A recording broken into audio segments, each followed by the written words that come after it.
That was left off. We'll call the meeting to order. We'll have the invocation by Commissioner Thorne.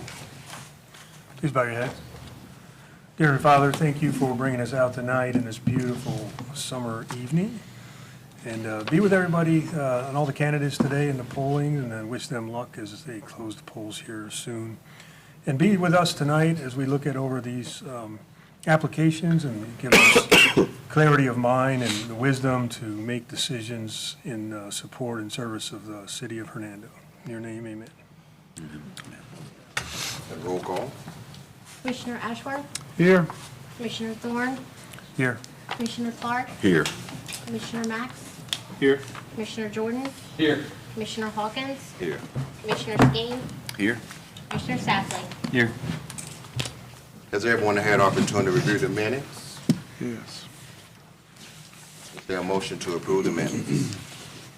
Make a motion. I'll second. Commissioner Clark, Aye. Commissioner Thorne, Aye. Commissioner Jordan, Aye. Commissioner Safley, Aye. Commissioner Max, Aye. Commissioner Ashworth, Aye. Commissioner Skeen. Aye. All right, the first order of business is PL 1717, the collection at Getwell Farms PUD. Request to rezone 77.63 acres from agricultural to planned unit development. The subject property is located on the west side of Getwell Road, north of Byhalia Road, south of I-269, in Section 01, Township 3, Range 8. Cory Brady, representing the owner. Mr. Cardozo, would you present the staff planning report and comments? Yes, sir. As you mentioned, this is PL 1717. The request is rezone approximately 77 acres from A agricultural to PUD, planned unit development. The full project text is attached to your staff report, and I'll go through it as best I can, as the applicant will probably duplicate a lot of my presentation, but I'll give you the highlights of what I think is applicable. For the comprehensive plan, the general development plan, it's split into two subsections, the northern and southern halves. The northern half being activity master plan commercial, and the southern half being residential master planned. As a whole, the proposal substantially conforms to the comprehensive plan. I did include a chart. There is one section where the density is slightly above what's allowable in the residential zoning specifically. It's a bit hard to determine overall density because the 77 acre piece of property split, like I said, between commercial and residential, and some of the office does have mixed use, which is the lofts above the mixed use, and that does account for some of the higher density.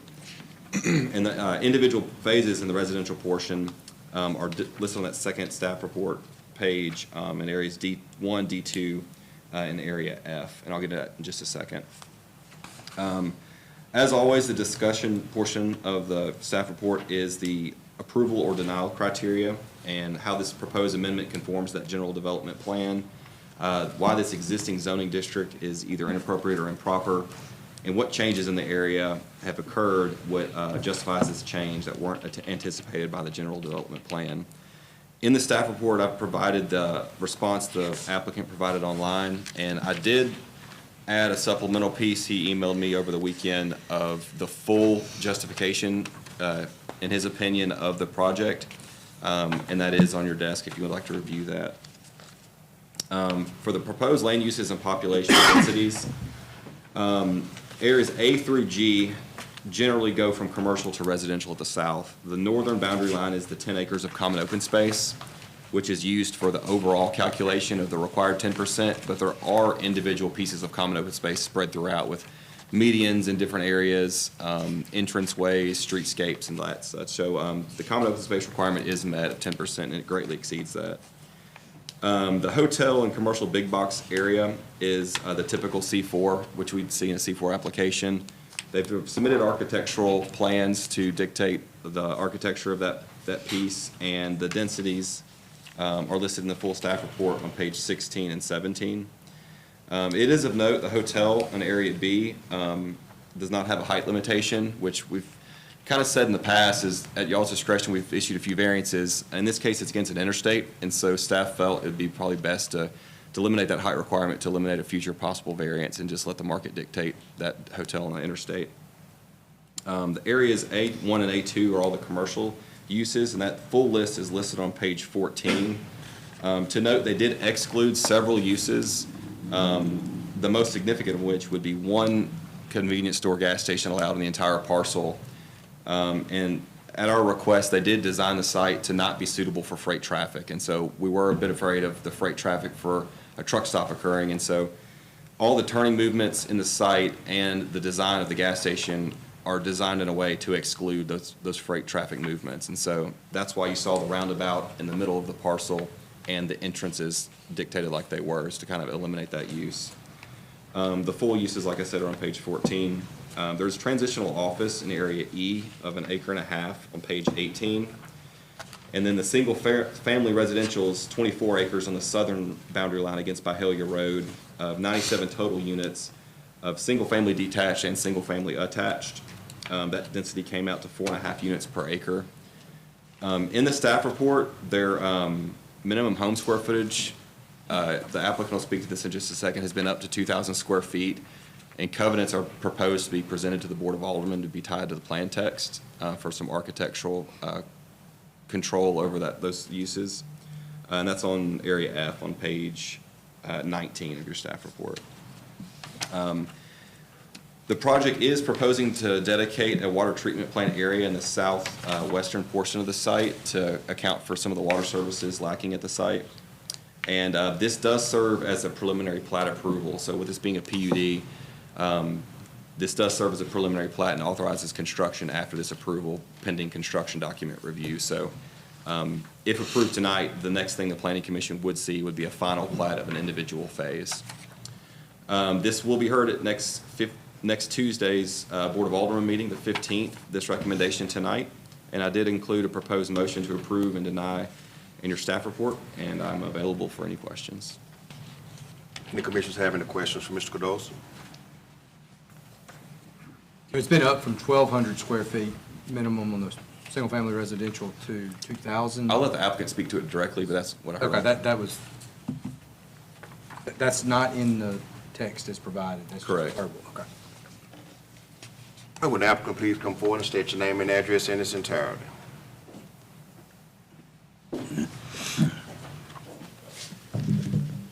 Commissioner Hawkins, members of the commission, my name is Billy Myers. Though I've been practicing law in DeSoto County and Hernando for 44 years, my current address is 265 North Lamar in Oxford, Mississippi. I'm here on behalf of the owner of this property, Helen 28 LLC. It was purchased from the Anderson family. I know Ms. Tallulah Redding's here tonight, and was recently annexed into the city by agreement. On behalf of the owner, we're going to present to you tonight John Stevenson, who I think most of you know, as well as Cory Brady with Integrated Land Solutions, to show the detail of the project and show how it meets the rezoning criteria as required by law. I'd ask Mr. Stevenson to address the commission. John Stevenson, 1589 Johnston Road, Hernando, Mississippi. So really, I'm going to let the expert Cory talk to most of the specifics, but after conversations with both planning staff, different members of the city administration and neighbors, I wanted to address a few things, about what we're trying to do with this plan. Number one, probably the biggest concern that I've had, well, the two biggest concerns that I've had are density and square footage. So on the single-family residential, just to get to that, we are going to be putting it in the CCRs that are attached to the planning documents for 2,000 square foot minimum heated square feet for a single-family home and 1,450 minimum heated square feet for a townhome. So those are the minimums that we're looking for there. And as far as addressing the issue of density for the parcel, one of the problems with this parcel is access to water and sewer. And I think everybody's aware on this side of town, reaching out to there, water and sewer is a big issue. So, and I know that y'all can't consider financial issues as far as what your decisions are, but to be able to pay for the water and sewer extensions, that will also open up this entire area to water and sewer. A certain amount of density is going to be required, and this is the density that planning for in the development. So, but, we're also, there's a lot of positives this is bringing. When you look at the plan, the PUD documents, you're going to see that we've copied best practices like you see in Silo Square, Hernando West, what we've done in Mackinville Square as far as architectural design. We've really narrowed down what we're trying to do as far as that goes to create an upscale product. The other thing we really do is it's going to bring some much needed amenities to the city. Right now, we're in discussions with 2 different supermarket chains for the big box location. We're talking with Piggly Wiggly. We're also talking with AWG about putting one of their premium brands there. So we feel like that's probably something that's got a high probability of occurring, which of course we all know that here in Hernando, we tend to pay extra for our food because there's a lack of competition because of Kroger and Walmart. So it'd be good for that. And so we just feel like this would be a net positive for the community. Frankly, the conditions have changed in this area. You have I-69 that's cut through. We all know that Getwell is going to be the commercial corridor for DeSoto County. That's the way it's developing down from Silo Square all the way down. You've got, I forgot the Short Fork down in the south of this location in the county, extending here. And frankly, this is why this was annexed by the city of Hernando to be a interstate exit, a highly developed interstate exit, commercial access for the city. So I'll let Cory take over the specifics, but does anybody have any questions for me that I might be able to answer? Question on the annex. So you Yes, said, sir. I see the date it was annexed, but that was, I thought Mr. Myers said that it was a self-annexed deal, or? Yes. It was by agreement. Right. Yeah. Unopposed. The developer presented to the city approved, and we presented to the court and it was approved. Okay. Just most people in most time fight annexation from cities, so, because double taxes and stuff, so. No, I understand. But no, this was a voluntary annexation.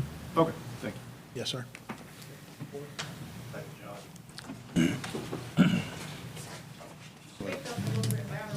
Yes, ma'am. I'll be sure to do so. My name is Cory Brady. My address is 9967 Bentwood Creek Cove in Collierville, Tennessee. And I'm the planner or lead prime consultant representing this project tonight. Hopefully I'll be able to answer any technical questions you have with regard to the application, but also if there's any engineering related questions, Ben and Chance are here to answer any engineering related question you might have. It's nice to see some of you guys again. I guess it was about a year ago, Mr. Jordan, that we had a work session on this property, and some of you may not be aware, some of you guys were here, where we brought this project before you guys as a concept to discuss the general idea of what we were looking to do with the project, get kind of a Q&A session, get some responses, and since that year, we have been working with city staff. We've been working through other just entities trying to figure out how to make the project better than what was presented to you at the work session. We believe what we have here tonight represents the best development plan for this piece of property. Austin mentioned that there is, and Billy also mentioned, there's criteria that we have to meet for rezoning, and you guys certainly know that. And, one of them is change in the area, and it goes without saying, we all know, I lived in DeSoto County for several years. DeSoto County's changing, City of Hernando is changing, but specifically, there have been some strategic changes that I think that affect or warrant this rezoning. Number one, obviously, as Billy stated, the 2022 annexation. Now the city now has services, extends services to the area. Number two, I-269 opened, 2018, I believe. And when that opened, I think Getwell Road experienced, I think in the mid, like a 300% traffic increase at Pleasant Hill Road. So those two things alone had a significant impact. Since that time, or kind of in recent times, there have been signal improvements proposed at Getwell Road to reflect the traffic increases. Getwell Road itself is being widened to reflect the traffic increases. There have been several approvals for rezoning, Bakersfield, Williams Ridge, I believe was the name of the PUD, and of course, as they mentioned, Short Fork was also in. You know, at the end of the day, the schools are growing, I think 19% sustained growth, DeSoto County, 100 and something percent growth, et cetera. Now, beyond that, we also need to show, one of two ways is to show how the existing zoning is in error. The current property is currently zoned agriculture, and as Mr. Cardosi mentioned, the general development plan recommends master plan commercial uses on this site. Well, the agricultural zoning district doesn't support the recommended land uses for the property. So the zoning is incorrect to support the development plans on file with the DeSoto County, or City of Hernando, excuse me. And lastly, how do we conform with the Hernando's general plan? That's really going to be the bulk of what I want to talk to you guys about tonight. Austin, can you put up the outline plan illustration? And ma'am, can you hear me well? Can you hear me okay? Is there any way I need to do it or anything I can operate? No, I can pull up the outline. Is that going to be the majority of it? The majority of it, because it'll show that and the master plan will be the two files that I'd like to pull up if we could. Forgive me, I thought that we'd have a system running. No worries. So we produced two different documents on this thing while we're working on it. One is a plat format outline plan, and it is a condensed version of the plat pattern book. I was an administrator in the planning department at one time, and the pattern book, you know, is kind of like a novel. It's long drawn out, whereas the outline plan is a short story. They both tell the same story, just different features in each. But the outline plan contains all the conditions that regulate the development. So the outline plan is intended to be your zoning ordinance. If this is approved, the outline plan will serve so planning staff can flip to that, go through in a very clear and concise manner what is allowed, what uses are permitted, and what zoning districts, what setbacks are allowed, building heights, et cetera. So you're just a little bit up from 52 there. That's at the end of them. But I wanted to pull up the outline plan because I wanted to follow up on our discussions. About a year ago, those that were here recall that we had a transition. We were transitioning from the interchange of Getwell south down to Pleasant Hill, or excuse me, south down to Byhalia, where we're going from the interstate to surrounding residential areas. So that's the biggest challenge of this site is how do we apply the recommended land uses that are, again, recommended by the general development plan. Thanks, sir. Appreciate it. And then transition to the residential recommendations in a sustainable manner with good design. So what we have is, this is the general plan. I'm trying to make sure, is there a pointer on this? It should be the red line, I believe. Okay. You can't see it on that screen. I'll do it beside it if everybody can see it. So basically, I-269 is running across the top of the page, and then Getwell Road along north and south axis along this side of the illustration, and Byhalia Road at the south side. This dash line, diagonal line that's at the interchange is the major creek that you see there, the major drainage. TDOT and MDOT went in and rip-rapped it, channelized it. On our side, it has not been channelized. So we are proposing leaving that alone for obvious reasons. It's a regulatory stream.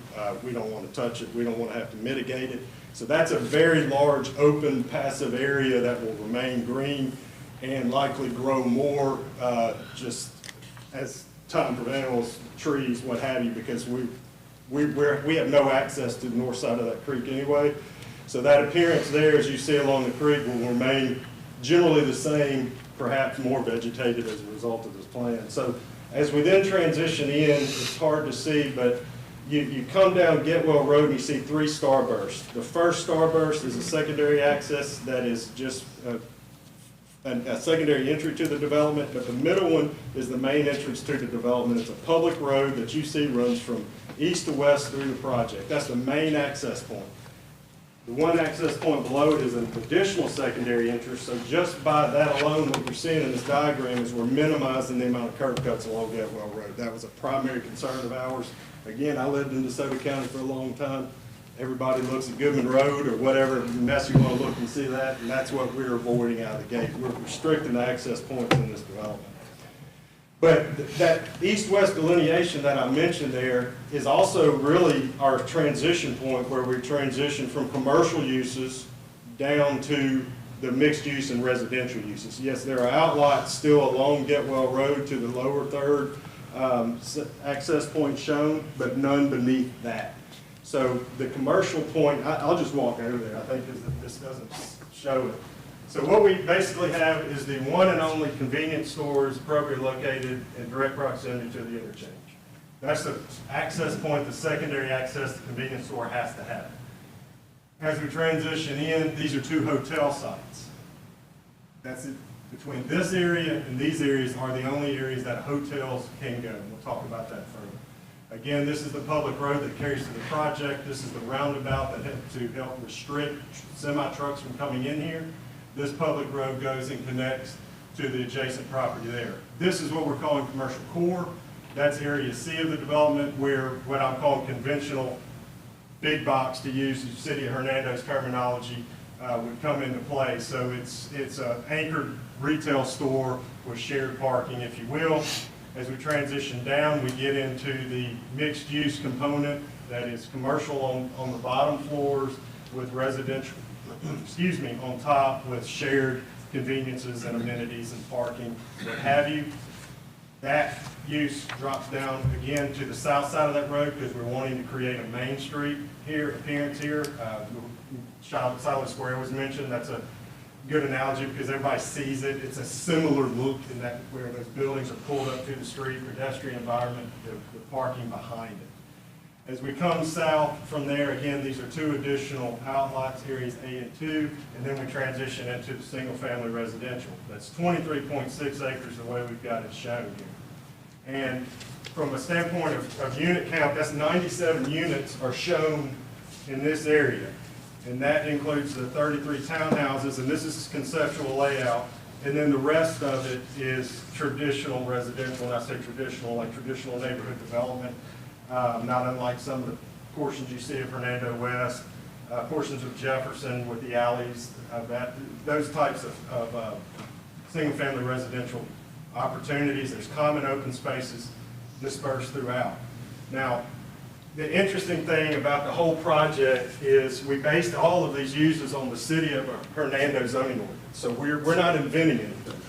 Everything in there is founded upon your ordinance as it exists today. It's just a distribution or implementation of those ordinances to facilitate the mixture of uses that the development plan recommends. So the overall application is seeking a C4 plan development, which is what is required by the development plan zoning policy. But the C4, the commercial areas, each of those areas I mentioned, areas A through areas G essentially, are founded upon various zoning designations that are already found in the city of Hernando. So the setbacks we're proposing, you are already used to them. We're not changing setbacks. Building heights, with the exception of the hotels, everything's in line as if this was a commercial corner. Everything's there. So we're not reinventing a wheel or trying to create something that you, this committee, this board, the city of Hernando staff isn't already familiar with, per se. From a density standpoint, density is always funny in numbers because it's equated to lot sizes and various other items. Our density proposed in the south side is 4.5 units to the acre when you distribute all uses. That is comparable to a 10,000 plus square foot lot. So whereas, I've got your chart here, let me just, I'll kind of give you a brief comparison. Whereas an R10 is your zoning ordinance today for a 10,000 square foot lot. The density permitted in an R10 is 4.3 units per acre. So by design, our density is comparable to a R10 zoning. The lots are smaller, but the difference between your zoning district and our development is we have common open space. So while we're reducing the lots, we're taking the reduction in lot sizes and applying common open space areas, formal common open space. This isn't at the rear or sides, buffer yards. This is center greens and other items, boulevard or divided entries that you would expect to see in a traditional neighborhood development. So I want to make sure I'm clear on that while our lot size is smaller than what the R10 district may allow, the number of units is the same. It's almost like cluster development. And again, that was done purposely so. I mean, it's, you know, it's not a maximization of the area. We're not trying to cram, you know, 40-foot lots across the entire development without common open space. So it's a give and a take there. And it's a product that we have a lot of success with. We work in 3 states, multiple municipalities, and we're implementing these in a lot of areas. The cost of housing is going to very high. So this is a way to, you know, to get the yields out of the land that we need, but provide a neighborhood that's livable, that's desirable.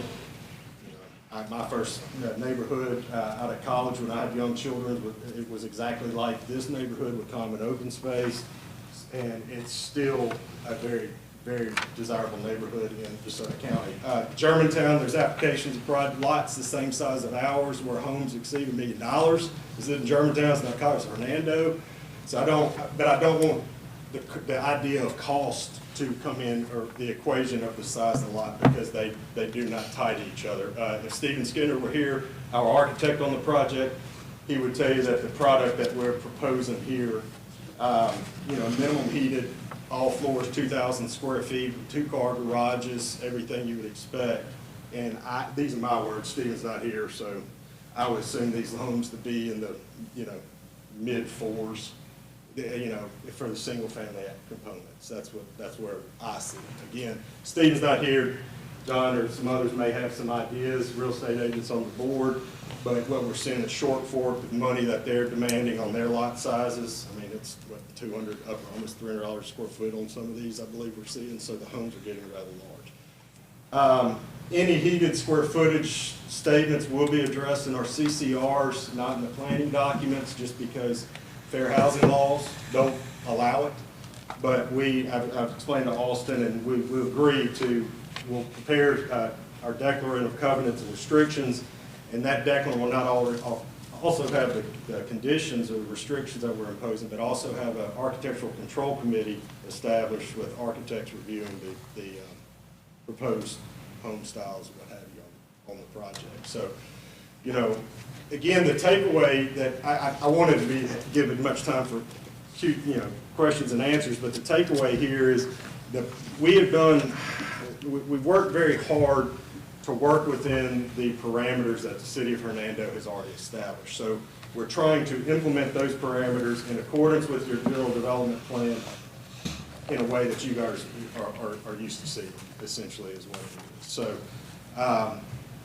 this is not drastically different than what you guys saw at the work session, but it is improved. But I would love to hear feedback and answer any questions you guys have. If there's anything I ran through too quickly or didn't touch on, please let me know, and I'll do my best to answer them.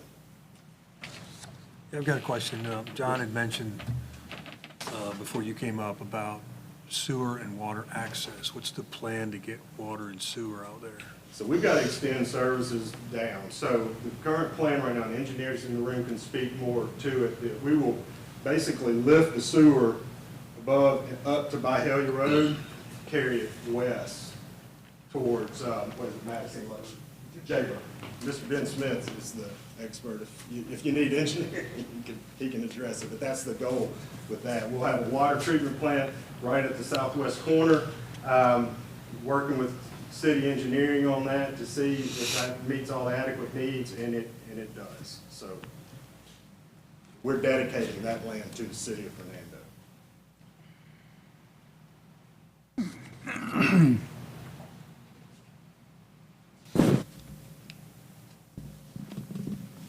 Cory, you mentioned something about 10,000 square foot lot size. I just want to be sure I understood correctly. The townhouses will be on 5,400 square foot lots? The townhouses, all right, so first of all, our minimum lot sizes in the PD you'll see are 45 by 125 on alleys. And then the perimeter lots that adjoin the boundary of the property that would be traditionally driveway loaded, or I believe it's 80. I've got my pattern book. And I'm just looking at the outline plan. The townhouses themselves, the units as they were drawn were 20 by 60, but there's various ways to handle the outline, the townhouses. So we would, if the minimum heated square footage is 1,450, those townhouse units that would have to adhere to that in their final design is what it would be. But those are typically 20 by 60 or 80 with, some without garages, depending on what they are. We show both to convey intent. And you mentioned so the single-family homes, the street-loaded homes, that's how you've got them defined in here. Yeah, the alley-loaded homes are 40 by 120, I think, minimums, and here's the outline. And I guess my question is, has that changed since No. with the new? No, nothing's changed with the size of the plans or the bulk regulations. I'm opening up the outline plan. I'm happy to pass this around. If you guys have a small copy, you're more than welcome to take a look at it. I think we're looking at the same thing, aren't we? Yeah, yes, sir. Area F on page 2 of 6. It's the Yes. right-hand column. It's Area F, single-family residential. On the single-family detached, minimum lot sizes are listed as internal alley loaded. It's 5,400 square foot lot size, and that's a 45 by 120. The perimeter street loadeds are 11,200 square feet, and that's a 80 by 140 lot size. And that's the densities applied, obviously, as you guys know, the number of units we're proposing. So when I was comparing the R10, the R10's lot size is 10,000 square feet, but its density is 4.3. That's why I was using it as a comparative analysis, apples to apples. These lots are slightly bigger than the RTs. Some are slightly bigger, some are slightly smaller. Some are bigger, some are smaller. The alleys are smaller by design because they have alleys. And I was referring to the single-family homes, but yes. But the single-family homes some are on alleys as well. So the internal, so just to help you guys, if you can have trouble seeing it on your plan. So this is the road in here, this is a common green, and if we pull up the master plan, it'll probably show, I just hit the arrows off. Yeah, it should be loaded. It was a super large file, so it's hard to. Let me load up the master plan so you see it. But the internal lots are alley fed. The perimeter lots along the west and different areas are 80 by 1. You the residential section only? I was just gonna pull up did you get that big one that I loaded up that I sent you? Yeah, it is. It's too large? Yeah. I'm sorry, the file's very large. But on that. This gives you an idea of what you're talking about, though. Yeah, if you zoom that, here we go. Thank you, Austin. Pull it up a little bit. So what you see here, these are alley fed lots, because that's an alley coming in, and these are the perimeter lots. If this were to change to where these lots became perimeter lots, they would be 80s or greater. Those are actually bigger than 80s. The reason we have these fronting on alleys is because we wanted the architecture of the homes to face Byhalia Road instead of having a bunch of fences along Byhalia Road. And they're offset, I forget how much off the top of my head now, 40 some odd feet beyond the right-of-way dedication. Atmos Energy's coming in with the gas line right here, so that pushed everything back even more. So what we did is we set the homes way back off of Byhalia Road, and they're facing Byhalia Road. And we'll do that with they'll be assigned off of the alleys. And we'll work with fire geometry on those alleys need to be enlarged. But that, I wish I'd created an illustration, but can you guys discern the alleyways? So the north side right there, where it's curved right there, that faces the commercial district?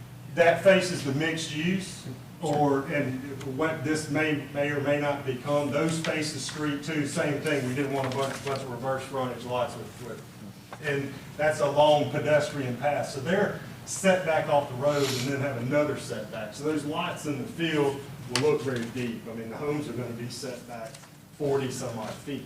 These are the townhouse areas that we show currently, and there's different widths or different depths in there. But 40 is the minimum, and these are 40s. These are like 55-foot wide lots. So there's a range. It's not just 40 or 80. There's a range 40 through, and that's it in concept. But we can provide that detail. You can tell these lots are wider than some of these lots or some of those lots.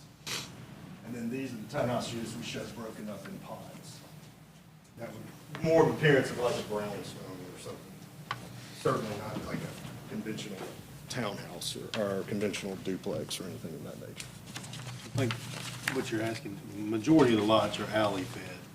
Yes, in that plan, the majority of the lots are alley fed, yes, sir. But that also allows us, using those alley feds, we create the common open space areas as well. Are those public roads, or are they gonna be like an HOA where the HOA is responsible? The roads themselves, depending, all right, so the developer of that has the option of gating it or not. That's in the PD. If it's gated, obviously they're private HOA. If they're public, the main roads would be public, alleyways would be private regardless. But yes, the alleyways would be private. The exception of the public alleyways, depending on how the city engineer would want to do it, is perhaps the alleys adjoining Byhalia Road. This alley may have to be platted as public and enlarged just to meet 911 address and criteria.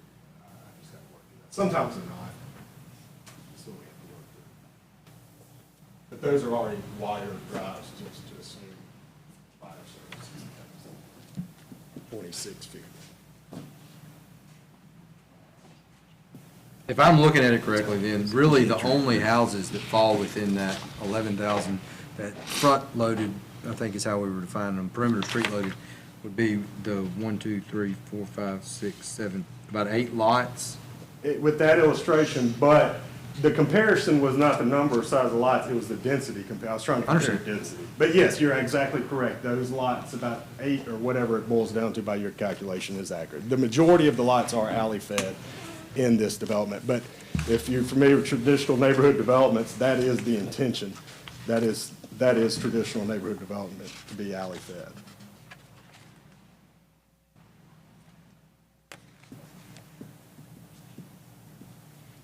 The last thing that has to do with this, and while you guys are thinking for other questions, not only have we pledged or stated in our documents that we will adhere to the city zoning ordinance, as modified by this document, we're also stating adherence to the city's design standard ordinance too. So, Bob Barber, he's a colleague I have a lot of respect for. When he was here, they did a lot of work getting the design guidelines. There's been more work done on it, and they've kind of walked to the line of what they can do. So we're adhering to that because we think it was good work done.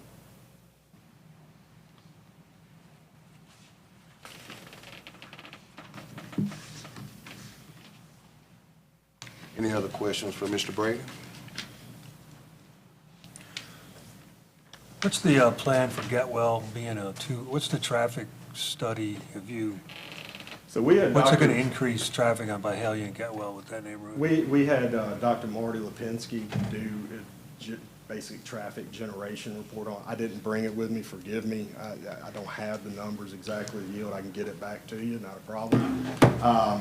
But Getwell Road essentially has to be widened through that path, and that's one of the major expenses. Byhalia and Getwell, both of those roads have to be widened. So that is the plan, to widen both of those? Yes, sir. So that's being established through the Getwell Road widening project north, and it'll be carried through liability on this project, yes. And that would, of course, right away dedicated for Byhalia Road and Byhalia Road widened as well. So will it require, on Getwell, will it require like a traffic light or anything at that main intersection? That, as you guys know, is always determined by warrant, but we anticipate it, yes, sir. And it's stated in here too. Marty Lipinski, Dr. Lipinski, he agreed with that area. Obviously, there'll be a traffic light coming at Byhalia and Getwell regardless. So that's why we're trying to minimize the number of access points we can to utilize that traffic light if it is to our best of our ability. Beyond that, health, safety, welfare, trips, there's many of things that determine those warrants. But we're anticipating at that main drive. Yeah, on the north. The middle of the 3. Right. Main Street, yes. Seems like it's gonna be like 3 red lights back to back. You got the one at 269, you get the one, if there's gonna be one at Byhalia and Getwell and then that one there, that's. But it's a section. I mean, that's a full section of ground. That's why we tried to mid-block it the best that we could. There's going to be a light on that property regardless of development at some point, and that was a part of the reason it's where it is. And you said Byhalia is gonna have to be widened also? It's got to be dedicated and ultimately widened as well. Section line roads. Do you know if the plan is to widen it farther west in this development, all the way back to the Ultimately, curve? So we don't know the controls. The developers, that y'all know, build roads, so unless it's a capital project. So we don't control the property to the west of us. Would like to, but we don't. So the improvements we make would transition into whatever's existing there. But as that property develops, it will be improved unless there's different policy, Austin, that I'm not aware of on section line roads or whatever. Full improvement. Yeah, so it has, that's one of the liabilities of any of those properties. With subdivision, as soon as it's subdivided.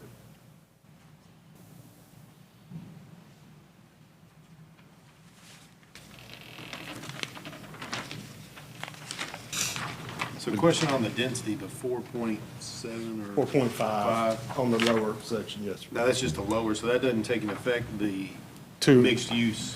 No, sir, so that's about 10 acres combined at, with 204 units is the cap max on there.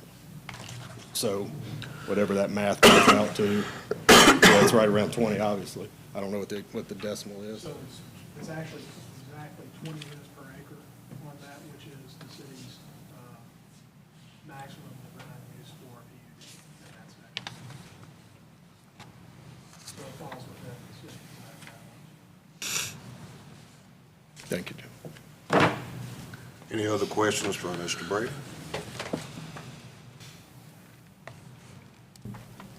Thank you. Thank you, Mr. Chairman.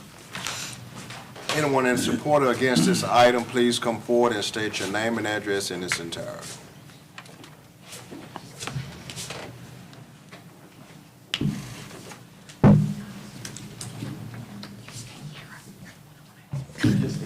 Hi, Tracy Musello. I live at 400 Getwell Road, right across from the gas station. So, what's the deal with, Ma'am, just address it to us and oh, then I'm sorry. The traffic right there, because the driveway that looks like it's gonna be right there at the convenience store is right in my driveway. And I know he said there's a light in the middle, and then there'll be one at Byhalia and Getwell eventually. Of course, there's the one at the overpass. But then what's gonna happen right there, going into the convenience store and the hotels? Because that's gonna cause a massive bunch of traffic. And where the print that I have shows that driveway's right across the street from ours. I mean, so what's the plan for in and out, and is there gonna be a light there, no light? I wouldn't think there would be, because that'd be a bunch of them. I think based on what he said a second ago, there's not a light planned at that one, but at the one to the south of it. Right. Based on what he said just a minute ago.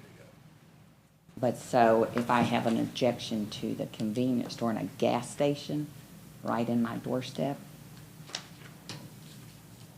can that be adjusted anywhere and go to a more, like to McAville or wherever they're doing commercial type stuff?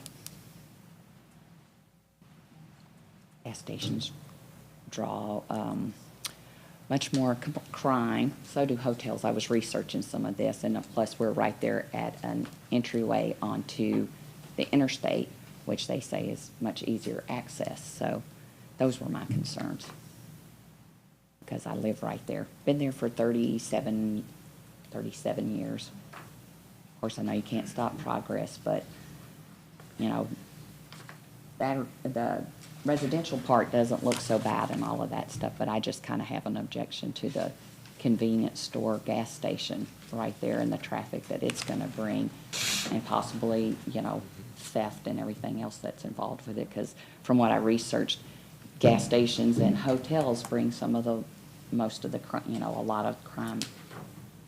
So, if it has any weight on my opinion. Thank you. Yes, sir. Did anybody come first? Anyone else in support or against this item, please come forward. My name is Connie Anderson. My husband and I own the property directly on the west side of that property, and I have a lot of concerns. I guess I didn't realize, to fault of my own, that y'all were going to actually vote on this tonight. I thought it was just going to be a discussion. I'm not real up on how these things work, so I'm concerned about several things. Y'all mentioned the height of the hotel. I'm concerned about that as well. but mostly the size of those houses, 20,000 square feet. All the houses in that area, there's nothing like, they're all much larger than that. Most of the houses down Byhalia and those other subdivisions, they're quite larger lots and houses. I just don't think that's, goes along with the rest of the community there. And you said 97 homes on 24 acres. How many townhouses is that? I never heard exactly how many townhouses, so. At 14, 33, I think. 33 units. so you're 97 and 33, 110. I'm not good on math in my head, but anyway, quite a lot of houses there on 23 acres, 23.6 acres. And that's just a very, 1,400 you said? That's more like an apartment, right? I mean, basically you're just apartments there. I'm not thrilled about that at all, being right across from our property. I didn't prepare anything. I'm just to speak and didn't plan on speaking. That concerns me a lot. And it's a lot of more things, but I'm just not really, I didn't bring anything to speak about, but I'm not happy about that, the way that is laid out there at all.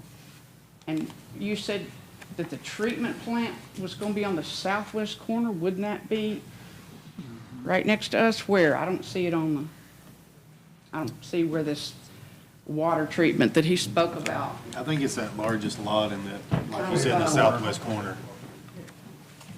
I'm not sure where that's at. No, it's a water treatment. It's not a sewage. It's not sewer, yes, ma'am. So it's a well. Oh, yeah. That's like right next to the road, right? Yes, ma'am. It's right next to you. This is your property. Because we're still agriculture, and we still plan on being that for quite a while. And I don't plan on doing anything with it during my lifetime, but my children will, and I worry that it's gonna dissipate the value of our property, having those little bitty houses right there, compared to what's in the area now. That's my concern. So, I guess there's anything I can do about it. But there you go. We live at 170 Chihuahua in Hernando. And this is my husband, Arthur Anderson.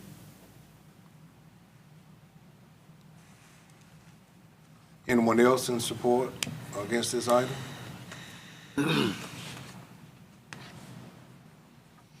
Scott Lawhorn. I actually live in Cairville, but my father's estate, who I have now, is Roy Holmes at 260 Getwell Road. I'm not here really to oppose, but I do think there's some questions to think about, and I'd like to get some more information. I see Mr. Ben here, the engineers, and the other gentleman. If I had a concern, it would just be this is a new development and a new concept for Hernando, Getwell Road, water, sewer, and if something like this is approved, which I completely understand, I've been in this business around this for a long time, these types of things are going to come to your area, but I also think that in that the future uses of other people, it comes down to money. This nice lady next to us, her property to the side there, the widening of Getwell Road, the widening of Byhalia Road, the future uses of these other properties to take into account, you know, those obviously closer to 269 and Getwell Road, those on the east side of Getwell Road, whether they like it or not, some would agree or some would disagree with me. The potential for those to be almost the same as what would be approving tonight, keeping that in mind. And I'd like to hear a little bit more about the utilities, the water and sewer, the infrastructure of that. Where really is it going to tie to? Where's it coming to? And those also being able to feed future development, because that's what would happen here potentially, is if this is approved, you'd certainly know somewhere around the road, around to it, there's going to be additional development of in like kind to this in some shape, form, or fashion in there. And then our property actually T-bones your main road. That road that you're talking about, that would T-bone us, as that young lady mentioned about the gas station T-bones hers. So, can you speak to more about the utilities, and can you speak to more about the widening of Getwell? Because those things have to happen, they have to happen now. You know, they're not something that's gonna happen. You're not gonna widen half of it now and expect something for this to go full bore. It's gotta happen. Red lights, all of them. And when, can you speak to a little bit more about that, if you would, please? Anybody else for or against this item?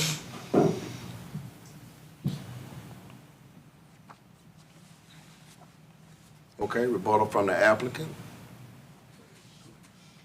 I did my best to write everything down. I'd just soon take them in order if that's appropriate with you guys.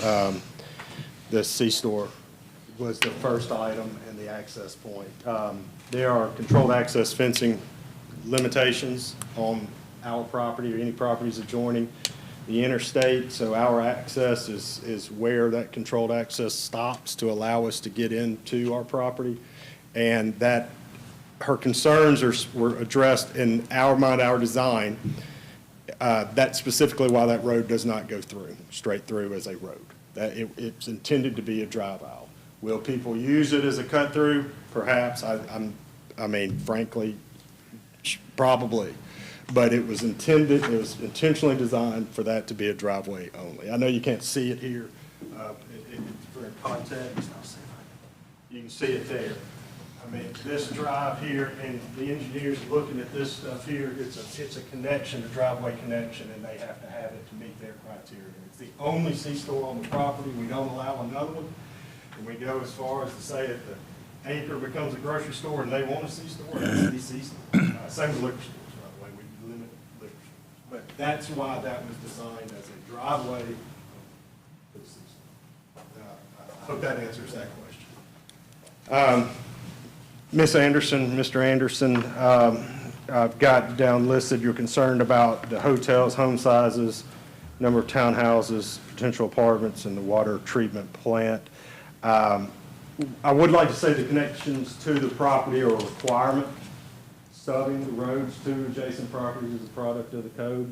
It's something we have to do. Specific areas, of course, aren't dictated, but the connections are there. And those, again, designing in my bubble, those were specifically placed in those locations as much to benefit your future property as it is to provide connectivity. It's equally spaced. It provides you to develop your property sectionally. I mean, it's just something we put consideration into. I don't expect that to satisfy you necessarily, but its thought was put. I understand that that is actually an advantage there if we were to decide to develop that would be an access, but at present time, we don't have any plans for that. And I'm more concerned with the size of and the number of the houses as compared to what's in the area. And one other thing I forgot to mention, you've got a hotel here and a big box store. Y'all already approved a hotel, an amphitheater, and all kinds of things over there across from where I live off of Tullahoma. So like you're gonna have a hotel over there, y'all approved PUD zoning for, and then you're gonna have one over here too. I mean, so is that even needed in this area, that two hotels that close together? That was another concern. From our perspective, there's high demand for the hotel sites, and these two sites in particular.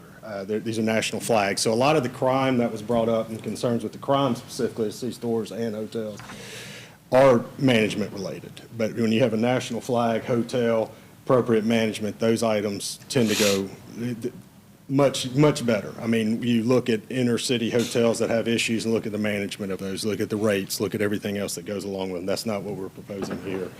It's not what's going to be built here. The two individuals looking at these lots now are national flags. So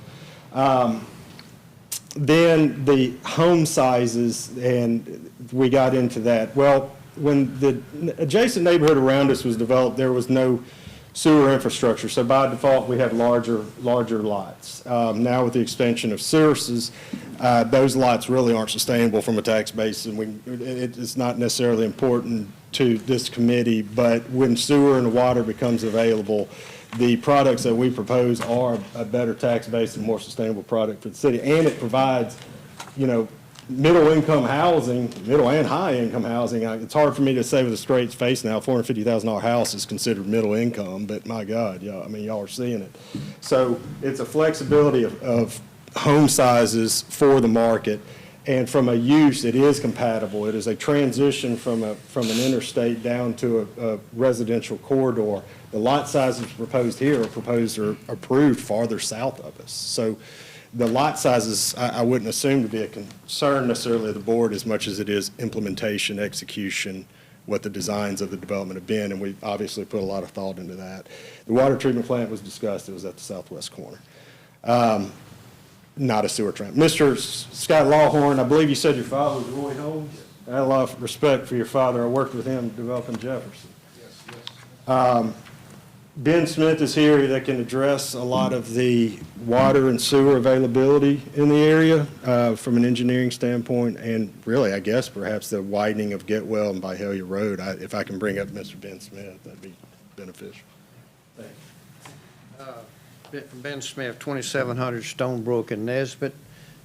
First, the sewer, we're proposing our first look at this site. There is no sewer anywhere close, obviously. And we're proposing, or will be proposing if it's approved by DeCruel, is that we're going to put a lift station in the lowest part of the property, which is by the interstate, by the way. If you look at that ditch that Cory mentioned earlier, the lift station will be down by I-69, I-269.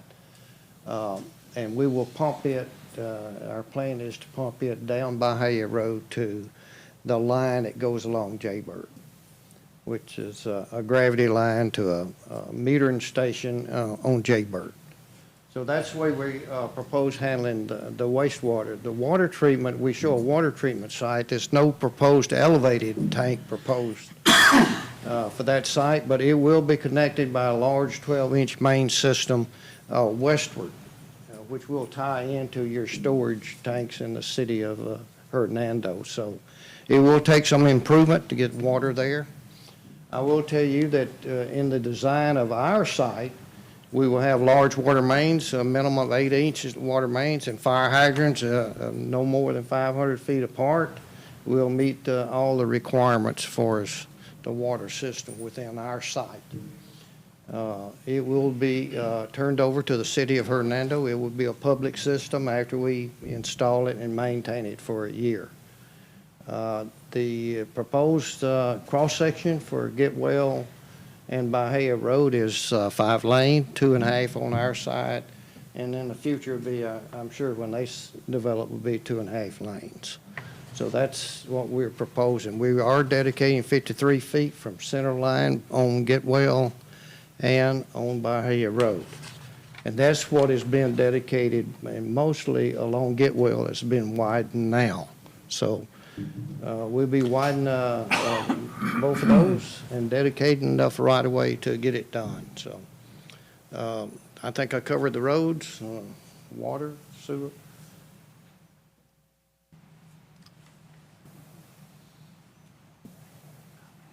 Okay.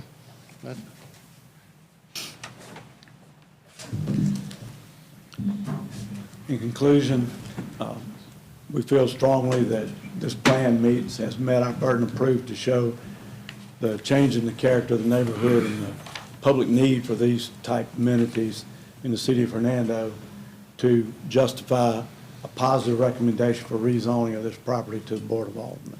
We respectfully request a positive recommendation. Thank you. Any other questions from any commissioners? I got a question for Austin. Wasn't there some issues recently with the available water supply to that side of town where they had to tap into something? I mean, can you speak more on that or what you know about that? Sure. So the Jaybird plant did have a capacity issue probably about 1.5 years ago. And so one of the immediate projects the city undertook with the ARPA funds was both an East Parkway and Jaybird water plant upgrade, which has since been complete. And the next phase of the ARPA funds are going to be used on an elevated tank, which is currently under design, and the proposed water treatment plant that they're dedicating will be used to feed that elevated tank. So with the dedication of the water plant in this project and then the construction of the elevated tank, it's proposed to basically get development ready for that end of McIngvale and Getwell. It just raises another question. This might be for you, Ben. When you had mentioned that this is water and sewer contained for this site, is there any plans for future use of water and sewer north of I-269? Like any other development going, will this support that going forward? No, it's. So anything north of that will have to? Now, gravity-wise, this site basically drains to the northwest. That ditch goes under 269, so our sewer would not be deep enough to sewer anything on the other side of 269. And the water, of course, we can only go as far along Getwell with our water improvements to the end of our property. And getting it across the interstate, probably will be the city's responsibility. Thank you. Any other questions from the commissioners? Is there a motion to approve, deny, or table this item? Make a motion to recommend approval to the Board of Aldermen for rezoning requested by Cory Brady, representing the owner of the property, is requesting a zoning map amendment, preliminary development plan approval, the collection at Getwell Farms. The subject property is located on the north side of Byhalia Road, south of I-269 and west of Getwell Road, in Section 33, Township 2, Range 7, based upon the following findings, 1, 2, and 3. I'll second. Commissioner Clark? Aye. Commissioner Thorne? Aye. Commissioner Jordan? Aye. Commissioner Safley? Aye. Commissioner Max? Aye. Commissioner Ashworth? Aye. Commissioner Skeen? Aye. The motion to approve this item passes. The next, Thank you. Interesting.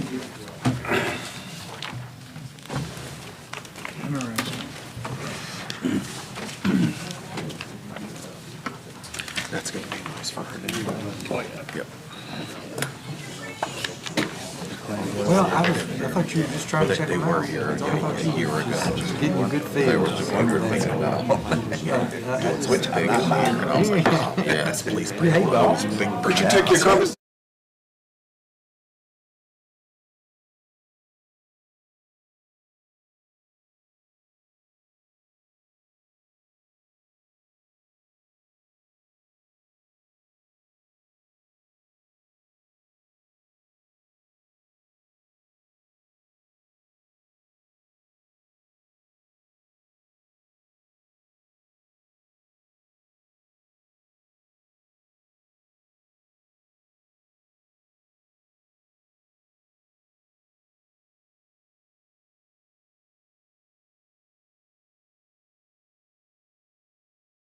Item is PL 1747, Cruz ADU Conditional Use. Request for a conditional use to allow an accessory dwelling unit. The subject property is located at 924 West Oak Grove Road on the north side of Oak Grove Road, east of Fletcher Street, Section 24, Township 2, Range 8. Salguero Cruz is the owner. Do you want to check for an applicant? I think the husband was out of town, the wife was supposed to come, and if y'all want to proceed, we can. I just don't know if they're here. She stepped out? Okay. They are here, they just stepped out? So- She might have changed her mind after that. I can go get her. I don't know which. She's left? You go see if you can find her real quick. Thank you. What is the concern?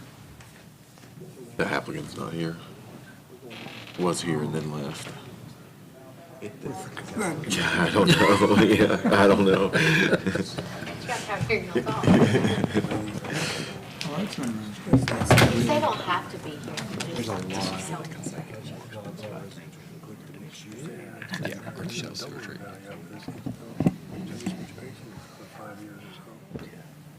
I'm surprised. That's what I was thinking. I was thinking, well, it's easy. Yeah. That's the trend, but that's the trend. People are, they want them big, They did everything they could to keep us. Can't keep up with us. I keep seeing cars come out in front of me. That's right.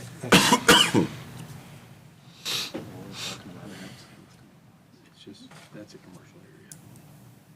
Oh, yeah. I mean, that's the interest.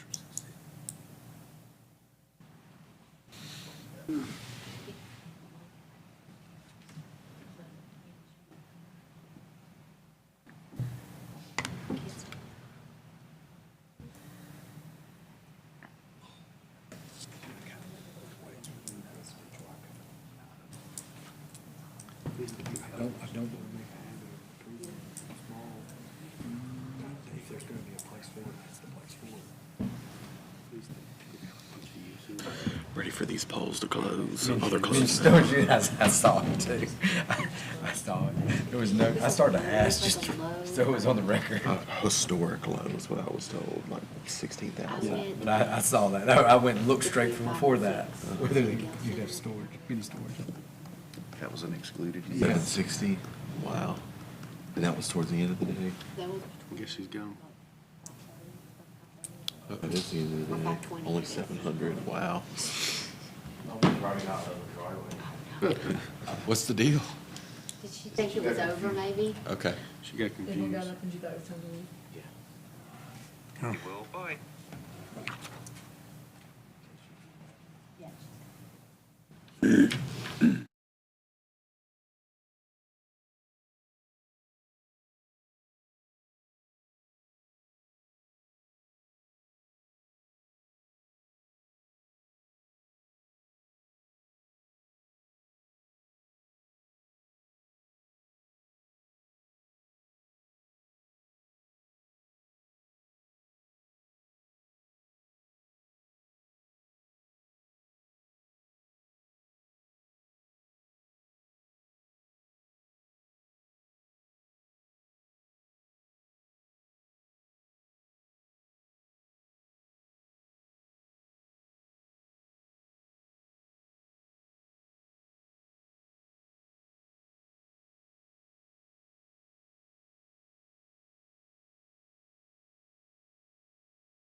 All right, so let's read this again.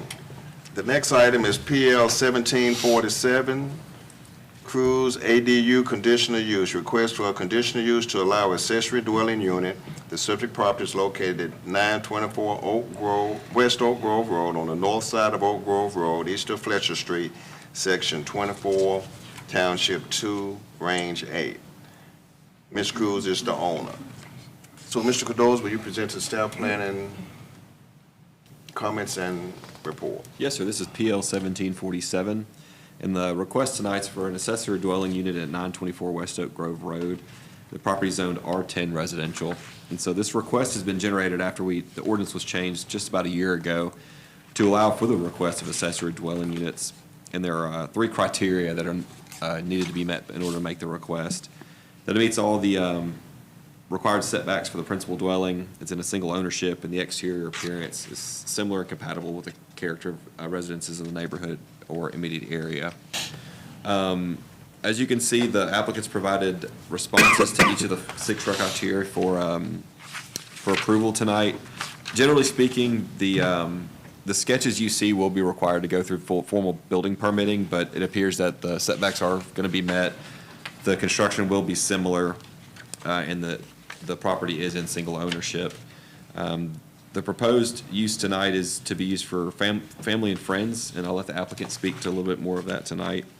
And if approved tonight with being a conditional use, we do recommend you establish a time limit for an approval so we can bring it back for a review.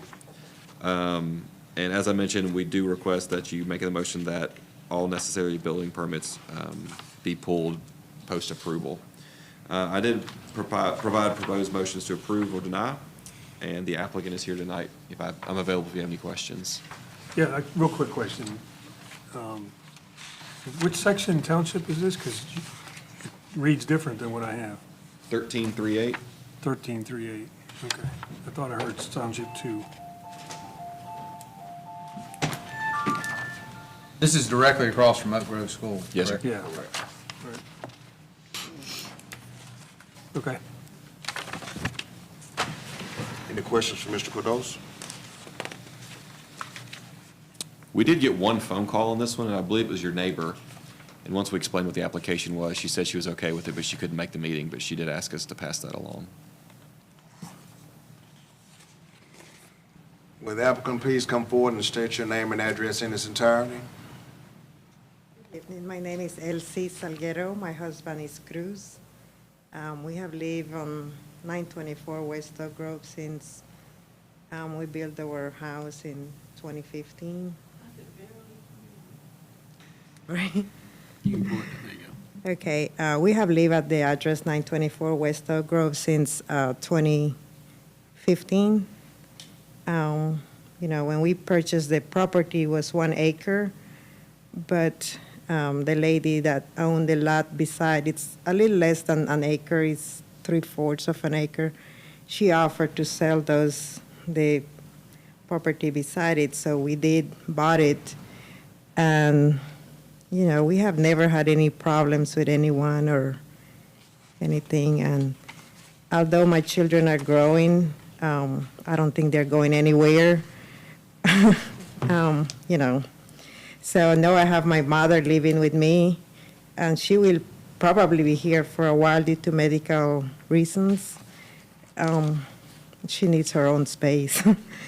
My teenagers, they could be loud sometimes, music, they don't sleep the way she wishes to sleep, like at 9 p.m. I mean, that's too early for them. So that's why my husband and I talk, and, we think that it's best for us to build something right besides the house for her to have. And I don't have any family, but he does. And if they ever visit, if they can stay there, for the weekend. It's nothing big, nothing that will cause any traffic. I mean, traffic is already bad there, but I have a very nice driveway. It's very big, and I don't think we can have any more cars than we already have. My mother doesn't drive, so that's what he plans to do. I mean, if it gets approved, obviously. And we have enough space to build.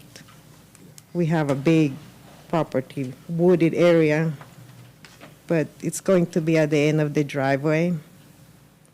He built the house. He was his own builder, and I believe he'll do the same. He'll just hire people to do the plumbing and the electrical, obviously, and whatever needs to be done if it gets approved.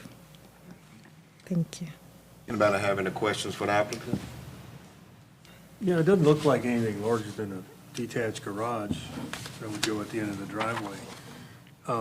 Really, a question for you, Austin, is this is a conditional use, but this seems like a permanent structure. So how does that fit with a conditional use? I'm not quite following. It's a conditional use just because the board wanted an additional layer of review. And so with that consideration of it being more of a permanent structure, you may want to consider a longer time of approval. And if you have any issues with traffic or if it becomes more of a nuisance, we can always bring it back beforehand in violation of the conditional use. But there are several uses in our zoning ordinance that, like gas pumps as an accessory to a convenience store. Right. There's a lot of uses like that that kind of generate that same question. Well, the only question that comes to mind is a condition that it's not a rental property, that it's just for the family. Is that something we can put in a condition? I'm not That following. would be a how- multifamily, I mean, I guess our condition could be that it's, remains a single-family, single-family use of the property. Yeah, there's a lot of little technicalities I'm working I'm through. not trying to be a in my mind. lawyer, but Yeah. I'll defer to you, but that's my lawyer. Because the definition of a single-family home is four or less unrelated parties in a home. And so technically, multifamily is an attached building with more than that number of people that are unrelated.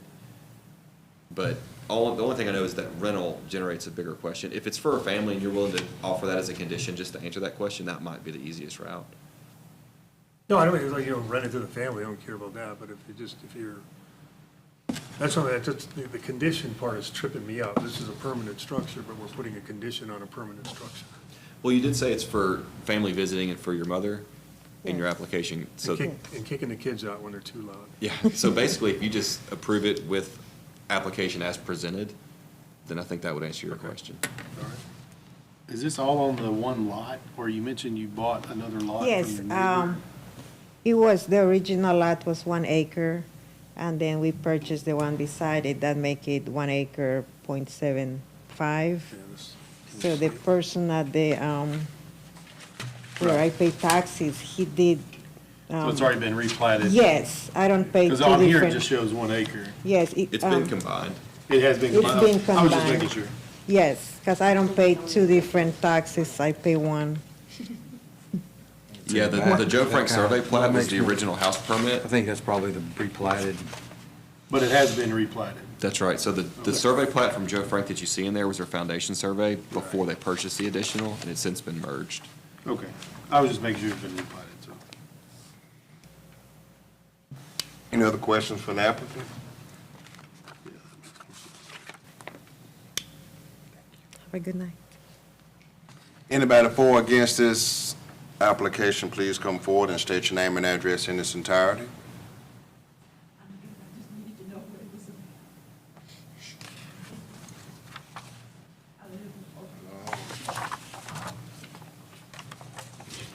So is there a motion to approve, deny, or table this item? I'll make a motion to approve. I move to grant conditional use approval to Cruz Salguero, the owner for an accessory dwelling unit. The subject property is located on the north side of West Oak Grove, west of College Street, in sections 13, Township 3, and Range 8, and based on the following conditions 1 through 6, and as presented by the applicant at the Planning Commission on August the 8th, 2023. Second. Oh, for 10 years? Is there a second? I second. Commissioner Clark, Aye. Commissioner Jordan, Aye. Commissioner Thorne, Aye. Commissioner Hagley, Aye. Commissioner Mack, Aye. Commissioner Ashworth, Aye. Commissioner Skibby. Aye. The motion to approve this item passes. Is there a motion to adjourn? Motion to adjourn. Second. Meeting adjourned.